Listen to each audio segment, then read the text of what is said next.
Hello everyone, welcome and welcome back to my channel. My name is Amachi. Thank you so much for stopping by today. I really do appreciate it. So in today's video, I'll be talking about my one chance experience. Yeah, so it's a story time. Sit back, relax, get your chilled Coke, your Fanta, whatever, and just relax. And while we get started, so without wasting much time, let's just dive right into the video. Yeah, so in today's video, story time, one chance experience. So for all of us that stays in Nigeria, I'm very sure a lot of us must have had about one chance and all of that, scammers and everything. And if not, majority of people must have fallen victim to one or two of their pranks and everything. Yeah, so mine happened during my studies here and it wasn't funny. It was not funny. Forget the fact I'm laughing right now, but then it was a very serious matter and I cried. Of course, definitely no. So it happened during NYC, and yeah, like I said earlier, in one of my videos, I was posted to Ogun State and I said in Right Food. The company happens to be in a town called Osasa. Osasa is a village in Ijebu-Ode. Yeah, so normally we advise when you want to travel, kindly go to Ijebu-Ode, go to one of the parks, board the bus they're going to Lagos, just for safety and everything. But then, because of the whole stress and everything that it entails, we usually just go across the road, stay by the express, and then enter any cab that is headed towards Lagos. Yes, please don't come for me, don't judge me. I know it wasn't safe. Usually when I want to travel, I always go with a colleague. So because we are coppers, we were placed on shifts. That's morning, afternoon, night, and then we are given 2 days off. So during my 2 days off, I always like going to Lagos because the town alone is boring. There's really nothing going on. So having that 2 free days free, and what better thing to do than to come to Lagos and at least see normal life.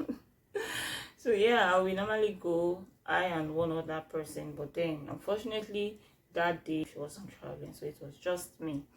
And that very day I set off on my journey, and as usual, instead of going to Ijebu-Ode, I went to the express to stand and wait for taxi that headed towards Lagos. And prior to that day, that's 2 days to that day, I'd gone to Ijebu-Ode, I'd gotten a phone. I saved for that phone. I saved. I saved for that phone. So I went to Ijebu-Ode, I got a new phone, I withdrew the money that I'm supposed to travel with. I withdrew about 15k or thereabouts, plus my new phone and everything. So see me now again, I'm set, Lagos, here I come. And then I went there as usual and stayed there waiting for a cab to come by. And I think about 15 to 20 minutes later, one came along. And so usually the cabs, how they carry their passengers is they carry 4 at the back and then 2 in front. That's that front seat, 2 people have to stay there, then at the back 4 plus driver. Yeah, so that's very one that stopped for me. There are already 4 at the back and then just 1 person in front, which means I'm to join the person in front and making it 2, so we can yeah. So so they stopped and yeah, I entered. So I was just carrying a bag, and then I had my purse, and in my purse I had my phone, the money I withdrew, my ATM, everything was just there. And then I took the purse, I kept it inside my bag, and just carried just like that. And they stopped, I entered, and then it was time to close the door. Door refused to close, and I'm like, what's up, what's going on? So I tried doing that, but then it wasn't working. So what I did was, they were just there, try now, try hard, everybody in the bus, try. So I just carried my bag, I kept it on top of my laps. Mind you, my purse was just there, and it was just there, zipped. And okay, I turned towards the door just like this. My attention wasn't on my back at that time, so it was just there. And then I turned, I was just busy trying to see if I could close the door, not knowing that everybody in that cab, they are all the same. Their mission that day was just to set out and do whatever it is they did to me, to every other person that comes their way. Yeah, that was just their mission. They were all together, scammers, and lunch answers if there's anything like that. So mind you, as I was doing that, somebody at the back was busy. You know, when the car seat, there's this rubber thing that is always on top, coming all the way. So one person at the back was busy removing that stuff and putting it in between the door and the car. So instead of the car to close, once I try to close it, it bounces back. Once I try to close, and the driver was there. This one way they do ajebo, close this thing now. And I was like, but I'm trying, and it's not working. Not knowing that they were together, oh my people. I was like, I'm trying, but you can see I'm trying. The door is not. So the driver was like, try, check that thing, remove that thing, try. As I was doing it, in short, I don't know how those guys did it, but I was just, God. So at some point, I think about let me not say 5, maybe like 3 minutes later, the driver was like, the people at the back started complaining, I beg sister, you dey waste our time, wetin happen, a door you know fit close, all those kind of, people. So the driver was like, I beg, sister, my passengers, they don't complain, maybe you go come down since you know fit lock the door.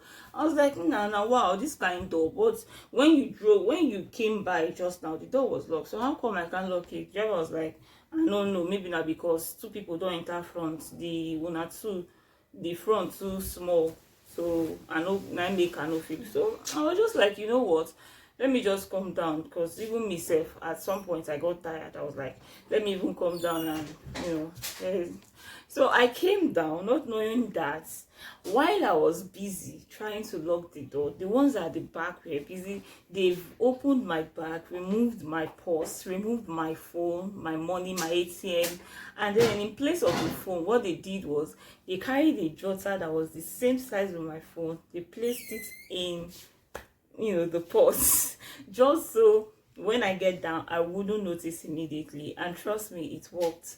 So at some point I came down and I just stood there waiting for another cab to come along, and I think 20 minutes later another one came, and and I just entered, and that one that came, I think they were just about two people at the back and then one in front. So I joined the 2 at the back, and that was how we set out for our journey. I reached out to brother my purse, let me bring her phone. It was just as I saw. See, it's funny right now, but that day it wasn't funny. When I saw the jotter, I just stood and I'm like, I was just trying to put 1 and 2 together. I'm like, how? Jotter from where? When? How? And that was when it dawned on me that time that I turned to that was when those guys were busy at the back doing the normal thing that they do. And God, I was speechless for a moment, and then I started, that was when I voiced out and I was like, Jesus, I think they've robbed me. Jesus, I think they've robbed me.